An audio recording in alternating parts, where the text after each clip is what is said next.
Okay. लेकिन आपको नहीं लगता कि कहीं ज़्यादा हो रहा है? विवियान जब एक रियलिटी शो में गए हैं तो हर तरीके के लोग आएंगे, अब हर किसी से रिस्पेक्ट जो है, और ऐसा नहीं सोच सकते कि हर सेम हो हर कोई, हर कोई सेम नहीं होता, क्योंकि बाकियों के साथ वो सही है। चाहत को वो वॉशरूम जाने के लिए भी उसने कितना बवाल बचा दिया मतलब पूछ के जाएगी वो विवियान से कि सुसु जाना है। देखो मैंने परसों का एपिसोड मिस किया, मैंने कल का देखा है, तो I don't know, may be उनको कोई ड्यूटी मिली थी या क्या। अब देखो, अगर आपको कोई 10 बार पोक करेगा ना, तो 11वीं बार आप भी बहुत अटेंटिव रहोगे। एंड टू हिज फेवर और to his explanation he said कि मुझे, मैं कभी नहीं रोकता, कि अगर नेचर्स कॉल है मैं नहीं रोक सकता, बट द पॉइंट इज जब वो बार बार बोल रही थी मैं नहाने जाऊँ, तो वो तब भी बोल सकती थी that I need to use the loo, it was a fraction of 5 minutes. और अभी क्या है कि वो चाहत ने उनको इतनी बार पोक कर दिया है ना कि वो ना चाह के भी उस चीज़ पे वो रिएक्ट करेंगे। एंड आई थिंक मैं भी होती तो शायद रिएक्ट कर देती कि पूछ के जाना चाहिए था, you could have just asked me if that's my authority. So I am on Vivian side. तो आपको नहीं लगता कि यहाँ पर विवियान को ट्रोल भी बहुत किया गया?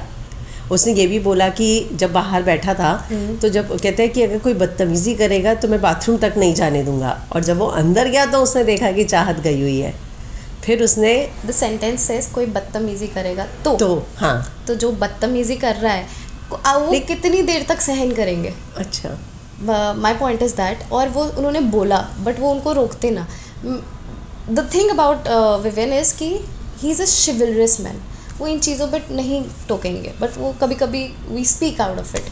पर also if you have seen the episode, उन्होंने बहुत मेच्योरली रजत को साइड पे लेके गए, he clarified and gave the closure to Rajat. House के बाकी लोगों को वो क्लैरिफिकेशन नहीं मिली, इसलिए वहाँ पे अभी भी तू मैं चल रही थी, but he was mature enough कि जिसके साथ लड़ाई हुई है मैं उसको बता दूँ कि मेरा पॉइंट ये नहीं है that he she could not use the washroom. मेरा पॉइंट ये है कि जब मैं वहाँ खड़ा था, she could have told me right there and then. यहाँ अगर जाना भी था तो एक आवाज़ लग जाती कि Vivian I need to use the washroom, मैं मना नहीं करता। पर वो चाहत ने भी एकदम कह रहा मुझे जाना है। वो देखो, वी ऑल नो कि इस टाइम पे विवियन ने भी, क्योंकि he is irritated from her, तो थोड़ा सा वो चीज़ रखा। एंड चाहत भी जान के उस टाइम पे वॉशरूम गई, that is clear cut visible कि उसको वो चीज़ ट्रिगर करनी थी विवियान को कल। लेकिन वो सामने से सॉरी बोलने भी गई चाहत विवियान को। उसके बाद कल के एपिसोड में वो बोलने भी गई कि मुझे चीज़ें क्लियर करनी है, अच्छा, आप बताइए। तो उसने बोला कि नहीं, मेरे लिए तहजीब और लहजा बहुत मायने रखता है। एग्जैक्टली। मैंने ये नहीं देखा अभी तक, मैंने कल रात का एपिसोड देखा। सो मैंने आपको पहले ही बोल दिया था that all he is talking about is आप तहजीब और लहजे से बात करो। आई अंडरस्टैंड सब अलग होते हैं, बट एक चीज़ हम सबको सिखाई जाती है कि आप रिस्पेक्ट से बात करो। आप और मैं बात कर रहे हैं, हम आप और मैं करके बात कर रहे हैं, तो वो रिस्पेक्ट बहुत ज़रूरी है। बेसिक कर्टेसीज जो हमने स्कूल में सीखी है वो उनकी बात कर रहे हैं। ओके।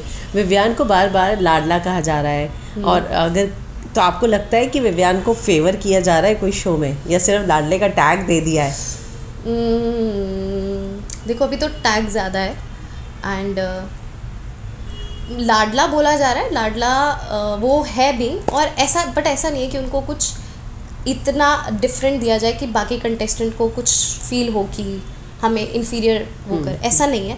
वो बोलने की बात है कि ये मेरा लाडला है टाइप्स, तो वो उतना तो ही डिजर्व्स आई थिंक।